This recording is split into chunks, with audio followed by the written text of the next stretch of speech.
Harry Potter et les méthodes de la rationalité, chapitre 76. Interlude avec le confesseur. Ryan Felsorn descendit les escaliers de pierre rugueuse et de mortier rudimentaire. Elle arriva à la caverne de pierre vide percée de nombreuses ouvertures sombres, éclairée par une torche d'apparence ancienne qui s'embrasa lorsqu'elle entra.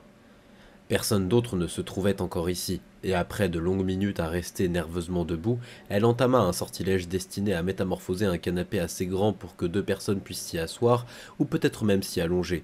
Un simple tabouret de bois aurait été plus simple, elle aurait pu le faire en 15 secondes, mais... Eh bien... Même après que le canapé ait été entièrement invoqué, le professeur Rogue n'était toujours pas arrivé. Elle s'assit sur la gauche du canapé, son pouls remontant le long de sa gorge comme une enclume. Étrangement, à mesure que le délai s'allongeait, sa nervosité augmentait au lieu de diminuer. Elle savait que ce serait la dernière fois avant que tous ses souvenirs ne disparaissent et qu'elle ne se retrouve dans une mystérieuse caverne à se demander ce qu'il se passait. Il y avait dans cette idée quelque chose qui ressemblait à la mort.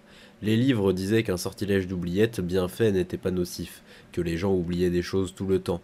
Ils rêvaient puis se réveillaient sans se souvenir de leurs rêves. Le sortilège d'oubliette ne créait même pas tant de discontinuité que cela, seulement un bref instant de désorientation, comme d'être distrait par un grand bruit et de perdre le fil d'une pensée impossible à retrouver ensuite. C'était ce que les livres disaient, et c'était pour cela que le sortilège d'oubli était entièrement approuvé par le ministère à toute fin de gouvernementale officielle. Mais quand même, ces pensées qu'elle avait en ce moment même, bientôt plus personne ne les aurait. Lorsqu'elle regardait le futur, il n'y avait personne pour compléter ces pensées qu'elle n'avait pas fini de former. Même si elle parvenait à tout régler dans son esprit dans les prochaines minutes, il n'en resterait ensuite plus rien. N'était-ce pas exactement le genre de choses que vous vous diriez si vous étiez à une minute de votre mort ? Puis vint le bruit des pas étouffés. Severus Rogue entra dans la caverne, ses yeux allèrent jusqu'à elle, assise sur le canapé, et il eut un étrange regard. Étrange parce qu'il n'était ni sardonique, ni énervé, ni froid. « Merci, mademoiselle Felsorn, dit doucement Rogue, c'est très attentionné. » Le maître des potions sortit sa baguette et lança les charmes d'isolement usuels, puis il se rapprocha et s'assit lourdement sur le canapé à côté d'elle. Son pouls battit alors pour une toute autre raison. Elle se tourna lentement pour regarder le professeur Rogue et vit que sa tête reposait contre le dossier du canapé et que ses yeux étaient clos. Il ne dormait cependant pas. Son visage était tendu, nerveux, plein de douleur. Elle sut, elle en fut soudain certaine, que cette vision ne lui avait été accordée que parce qu'elle ne s'en souviendrait ensuite pas, et que personne avant elle n'avait jamais eu le droit de le voir. La conversation haletante qui se déroulait à cet instant dans l'esprit de Ryan Felsorn ressemblait à peu près à ceci. Je pourrais juste me pencher en avant et l'embrasser. Tu as complètement perdu ce qui te sert de boule. Ses yeux sont fermés. Je parie qu'il ne m'arrêterait pas. Attends, je parie que personne ne retrouverait ton corps avant plusieurs années. Mais le professeur Rogue ouvrit les yeux, à son grand âme et soulagement, et dit d'une voix plus normale « Votre paiement, mademoiselle Felsorn. » De ses robes, il prit un rubis taillé selon les standards de Gringotts et le lui tendit. « 50 facettes, je comprendrais si vous les comptiez. » Elle tendit une main tremblante en espérant que Rogue placerait le rubis dans la main, qu'elle sentirait le contact de sa peau chaude contre la sienne. Mais au lieu de cela, Rogue éleva légèrement sa main et fit tomber le rubis dans celle de Ryan Felsorn, puis il s'adossa à nouveau contre le canapé. Vous vous souviendrez l'avoir trouvé par terre sur le sol de cette caverne que vous serez venu explorer, dit Rogue, et puisque personne, sauf vous, n'y croirait, vous vous souviendrez vous être dit qu'il serait moins problématique de déposer l'argent dans un compte séparé à Gringotts. Pendant un moment, il n'y eut que les légers craquements de la torche. « Pourquoi ?» dit Ryan Felsorn. « Il sait que je ne m'en souviendrai pas. » Pourquoi l'avez-vous fait? Je veux dire, vous m'avez dit de vous dire où seraient les brutes et combien il y en aurait, mais pas si Granger serait là. Et je sais que le fonctionnement du retourneur de temps nécessite que, si vous voulez faire que Granger soit là, il ne faut pas qu'on vous dise si ça a déjà eu lieu ou non. Donc j'ai deviné que c'était nous qui lui disions où aller. C'était nous, n'est-ce pas? Rogue hocha la tête sans parler. Ses yeux étaient de nouveau fermés. Mais, dit Ryan, je ne comprends pas pourquoi vous l'aidiez. Et maintenant, après ce que vous avez fait à Granger dans la grande salle, je ne comprends plus rien du tout. Ryan ne s'était jamais considéré comme quelqu'un de particulièrement gentil. Elle avait à peine remarqué la controverse au sujet du général Soleil, mais quelque chose dans l'idée d'aider Granger à combattre les brutes, eh bien, elle s'était habituée à voir cela comme le côté des gentils, et à se voir elle comme appartenant à ce camp. Et elle avait découvert que cela lui plaisait. C'était difficile de simplement abandonner cette idée. « Pourquoi avez-vous fait cela, professeur Rogue ?» Rogue secoua la tête et son visage se pinça. « C'est, dit Ryan d'une voix hésitante, Enfin, tant que nous sommes là, y a-t-il quoi que ce soit dont vous voudriez me parler?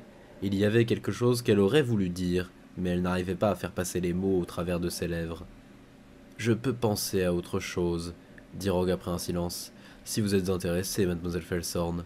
Les yeux de Rogue étaient fermés, et elle ne pouvait donc se contenter de hocher la tête. Sa voix se brisa presque lorsqu'elle se força à dire « Oui, il y a un garçon dans votre classe qui vous aime bien, mademoiselle Felsorn, dit Rogue, les yeux toujours fermés. Je ne vous dirai pas son nom, mais il vous regarde à chaque fois que vous traversez la pièce, quand il pense que vous ne regardez pas. Il rêve de vous et désire vous posséder, mais il n'a jamais demandé ne serait-ce qu'un baiser. » Le martèlement de son cœur s'intensifia. Répondez-moi honnêtement, mademoiselle Felsorn, que pensez-vous de ce garçon? Eh bien, dit-elle, elle butait sur les mots. Je pense que ne même pas demander un baiser serait triste, lamentable, faible, dit-elle d'une voix tremblante. Je suis d'accord, dit Rogue. Imaginez cependant que ce garçon vous ait aidé. Considéreriez-vous que vous lui devez un baiser s'il le demandait? Elle inspira d'un coup sec. Ou penseriez-vous, continua Rogue, ses yeux toujours fermés, qu'il ne fait que vous ennuyer? Les mots la poignardèrent comme un couteau, et elle ne put s'empêcher d'avoir un halètement soudain. Les yeux de Rogue s'ouvrirent grands et son regard croisa le sien. Puis le maître des potions commença à rire, un rire petit et glousseur. Non, pas vous, mademoiselle Felsorn, dit Rogue. Pas vous, nous parlons vraiment d'un garçon, qui suit votre cours de potions, à vrai dire. Oh, dit-elle. Elle essaya de se souvenir de ce que Rogue avait dit plus tôt, à présent assez agacée par la pensée d'un garçon qui l'aurait toujours observé en silence. Eh bien, dans ce cas, s'affiche plutôt la trouille. Qui est-ce? Le maître des potions secoua sa tête. Cela n'a pas d'importance, dit Rogue. Par curiosité, que penseriez-vous si ce garçon était encore amoureux de vous des années plus tard? Dit-elle, légèrement perdue. Ce serait carrément pathétique. Un petit craquement de la torche résonna dans la caverne. C'est étrange, dit doucement Rogue. J'ai eu deux mentors dans ma vie. Ils étaient tous les deux incroyablement perspicaces, mais aucun ne m'a jamais dit les choses que je ne savais pas voir. La raison du silence du premier est assez claire, mais pour le second... Le visage de Rogue se pinça. Je pense qu'il serait naïf de ma part de demander pourquoi il s'est tu. Le silence s'étira tandis que Ryan cherchait désespérément quelque chose à dire. Il est curieux, dit Rogue d'une voix encore plus douce, de regarder en arrière après 32 ans et de se demander quand sa vie a été détruite au-delà de tout espoir de récupération. Cela a-t-il été déterminé lorsque le Choixpeau a créé Serpentard? Cela semble injuste puisqu'on ne m'a pas offert le choix. Le Choixpeau a parlé au moment où il a touché ma tête. Pourtant je ne puis dire qu'il m'ait faussement nommé. Je n'ai jamais chéri le savoir en tant que tel, je n'ai pas été loyal envers la seule personne que je considérais comme une amie, je n'ai jamais été enclin à de saintes colères, alors, comme aujourd'hui, courage, il n'y a aucune bravoure à risquer une vie déjà détruite. Mes petites peurs m'ont toujours dominé et je ne me suis jamais détourné d'aucun des chemins que j'ai empruntés à cause de ces petites peurs. Non, le Choixpeau n'aurait jamais pu me mettre dans sa maison à elle. Peut-être ma perte était-elle déjà écrite. Même si le Choixpeau fait bien son œuvre, je me demande si c'est juste. Est-ce juste que certains enfants possèdent plus de courage que d'autres, et que la vie d'un homme soit ainsi jugée? Ryan Felsand commença à se rendre compte qu'elle n'avait pas la moindre idée de qui était à l'intérieur du maître des potions, et que malheureusement, toutes ces sombres profondeurs cachées ne l'aidaient en rien pour son problème à elle. Mais non, dit Rogue, je sais quand les choses ont mal tourné pour la dernière fois. Je pourrais indiquer le jour exact, l'heure à laquelle j'ai manqué ma dernière chance. Mademoiselle Felsorn, le Choixpeau vous a-t-il proposé Serre d'Aigle? Oui, dit-elle sans réfléchir. Avez-vous jamais été douée pour les énigmes? Oui, dit-elle à nouveau. Parce que, quoi que le professeur Rogue soit sur le point de dire, elle ne l'entendrait pas si elle répondait non. Je suis nul en énigmes, dit Rogue d'une voix lointaine. On m'en a un jour donné une à résoudre, et je n'en ai même pas compris la partie la plus simple avant qu'il ne soit trop tard. Je n'ai même pas compris que l'énigme était pour moi avant qu'il ne soit trop tard. Je croyais l'avoir simplement entendue par hasard, alors qu'en réalité c'était moi qu'on avait entendu par hasard. J'ai donc vendu mon énigme à un autre, et c'est là que le naufrage de ma vie a dépassé tout espoir de sauvetage. La voix de Rogue était toujours lointaine, plus absente que peinée. Et même maintenant, je n'ai rien compris d'important. Dites-moi, mademoiselle Felsorn, imaginez qu'un homme ait un couteau en main, qu'il trébuche sur un bébé et se poignarde lui-même. Diriez-vous que le bébé avait... La voix de Rogue baissa d'un ton, comme s'il imitait une autre voix plus grave. Le pouvoir de le vaincre? Non, dit-elle d'un ton hésitant. Alors qu'est-ce qu'avoir le pouvoir de vaincre quelqu'un? Ryan étudia l'énigme, en souhaitant, et ce n'était pas la première fois, d'avoir choisi Serre d'Aigle sans égard pour la désapprobation parentale, mais le Choixpeau ne lui avait jamais offert Gryffondor. Eh bien, dit Ryan, elle avait du mal à formuler ses pensées. Cela veut dire qu'on a la capacité de le faire, mais qu'on n'y est pas obligé. Ça veut dire qu'on pourrait le faire si on essayait. Un choix, dit le maître des potions de sa même voix lointaine, comme s'il ne s'adressait pas du tout à elle. Il y aura un choix. C'est ce que l'énigme semble sous-entendre, et ce choix n'est pas déjà écrit, car l'énigme ne dit pas le vaincra, mais le pouvoir de le vaincre. Comment un homme adulte marquerait-il un bébé comme son égal? Quoi? Dit Ryan, elle n'avait rien compris. Il est simple de marquer un bébé, n'importe quel sortilège maléfique puissant occasionnerait une cicatrice durable, mais on pourrait le faire sur n'importe quel enfant. Quelle marque signifierait que le bébé est son égal? Elle répondit par la première chose qui lui vint à l'esprit. Si vous signez un contrat de fiançailles, ça veut dire que vous serez son égal un jour, lorsqu'il grandira et que vous vous marierez. C'est... dit Rogue. Ce n'est probablement pas ça, mademoiselle Felsorn, mais merci d'avoir essayé. Les longs doigts délicats et affûtés par la préparation de potions à des degrés de précision inimaginables s'élevèrent et massèrent les tempes de l'homme. Le poids de mots si fragiles suffit à me rendre fou. Un pouvoir qu'il ignore. Ça doit être plus qu'un sortilège inconnu quelconque, pas quelque chose qu'il pourrait acquérir par la pratique et l'étude, quelque talent inné.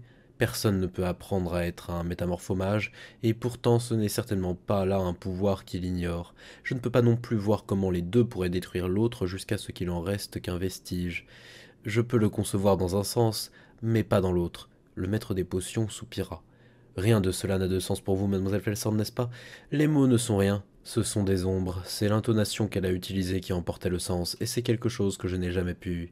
Le maître des potions laissa sa voix en suspens tandis que Ryan le regardait fixement. « Une prophétie » dit Ryan d'un couinement au perché. « Vous avez entendu une prophétie ?»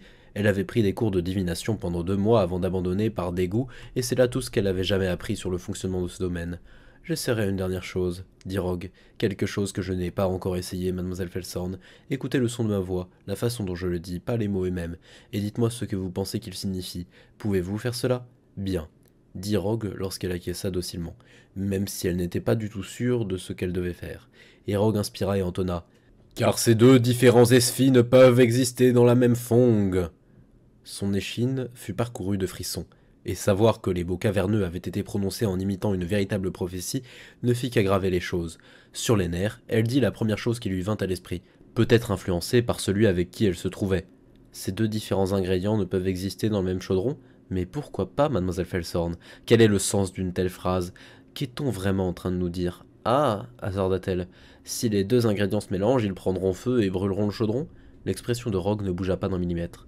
Peut-être, dit-il enfin, après qu'il soit resté assis sur le canapé le temps d'un silence horrible qui sembla durer plusieurs minutes. Cela expliquerait le mot devra.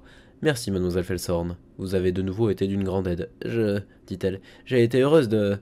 Et les mots se bloquèrent dans sa gorge. Le maître des potions l'avait remercié d'un ton irrévocable, et elle savait que le temps de Ryan Felsorn qui se rappelait ces instants approchait de sa fin. « J'aimerais ne pas avoir à oublier cela, professeur Rogue. »« J'aimerais, » dit Severus Rogue d'un chuchotement si bas qu'elle put à peine l'entendre, « que tout se soit déroulé autrement. » Le maître des potions se leva du canapé, et le poids de sa présence disparut du flanc de Ryan. Il se tourna, sortit sa baguette de ses robes et la dirigea vers elle. « Attendez, dit-elle, avant cela... » C'était de façon curieuse. Incroyablement difficile de faire le premier pas pour passer du fantasme à la réalité, de l'imagination à l'action, même si ce n'était qu'un pas et que cela n'irait jamais plus loin. L'écart à franchir s'allongea, devint la distance séparant des montagnes. Le Choixpeau ne lui avait jamais offert Gryffondor. Était-il juste que la vie d'une femme soit ainsi jugée? Si tu ne peux pas le dire maintenant, alors que tu ne t'en souviendras ensuite plus, alors que rien de présent ne se prolongera jamais, comme si tu étais sur le point de mourir, alors quand le feras-tu, quand le diras-tu à qui que ce soit? Pourriez-vous m'embrasser avant? Dit Ryan Felsorn. Les yeux noirs de Rogue l'étudièrent si intensément que sa rougeur descendit jusqu'à sa poitrine, et elle se demanda s'il savait très bien qu'elle agissait encore en faible, que ce n'était pas un baiser qu'elle avait vraiment voulu. « Pourquoi pas ?» dit le maître des potions d'une voix basse, puis il se pencha au-dessus du canapé et l'embrassa. Ce n'était pas ce qu'elle avait imaginé. Dans ses fantasmes, les baisers de Rogue avaient été fougueux, volés, mais c'était juste gênant en fait. Les lèvres de Rogue pressées contre les siennes, trop fort, les appuyant sur ses dents sous un mauvais angle, leur nez plus ou moins tordu, les lèvres de Rogue trop serrées, et... Ce n'est que lorsque le maître des potions se redressa et qu'il recommença à lever sa baguette qu'elle comprit. « Ce n'était pas... » dit-elle d'une voix curieuse en levant les yeux vers lui. « Ce n'était pas... Est-ce que c'était votre premier ?» Ryan Felsorn cligna des yeux face à la caverne de pierre qu'elle venait de découvrir avec l'extraordinaire rubis qu'elle avait trouvé caché dans la poussière d'un coin. C'était une aubaine incroyable, et elle ne savait pas pourquoi regarder ce rubis la faisait se sentir si triste, comme si elle avait oublié quelque chose qui avait été précieux pour elle.